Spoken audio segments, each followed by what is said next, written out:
Hello friends, welcome to our channel. பொதுவாக வந்து நம்ம கீரை செஞ்சோன்னா கீரை தண்டை வந்து யூஸ் பண்ண மாட்டோம், அதை எடுத்து போட்டுருவோம். நானுமே அப்படி தான் பண்ணுவேன். எங்கள் அம்மா வந்து நீ அந்த கீரை தண்டை கொடு, நான் வந்து உனக்கு ஒரு கூட்டு செஞ்சு தரேன் அப்படின்னு சொல்லிட்டு கூட்டு செய்ய தான் ஸ்டார்ட் பண்ணிட்டாங்க. கொஞ்சமாக கடலைப்பருப்பு எடுத்துக்கிட்டாங்க. அதில் வந்து நறுக்கி வச்சிருந்த கீரை தண்டை வந்து ஆட் பண்ணிவிட்டு, ஒரு வெங்காயம், ஒரு தக்காளி, 4 பல்லு பூண்டு ஆட் பண்ணிவிட்டு, சின்ன ஸ்பூனில் மஞ்சத்தூள் கொஞ்சம் ஆட் பண்ணிவிட்டு, 1 ஸ்பூன் மிளகாத்தூள், தேவையான அளவு உப்பு ஆட் பண்ணிவிட்டு நல்லா கலரி விட்டாங்க. கலரி விட்டு விசில் போட்டாங்க. இது வந்து 4லேருந்து 5 விசில் போட்டு எடுத்துக்கலாம். சைடில் வந்து ரசமும் அப்படியே ரெடி ஆகிடுச்சு. விசில் வந்ததுக்கப்புறமா எடுத்து ஓப்பன் பண்ணிவிட்டு நல்லா கலரி விட்டுட்டாங்க.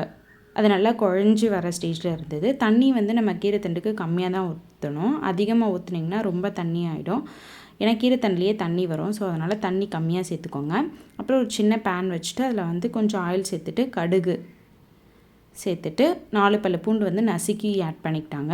கருவேப்பிலை கொஞ்சம் ஆட் பண்ணிவிட்டு இதை வந்து எடுத்து அதில் ஊற்றிட்டு நல்லா கலரிட்டாங்க.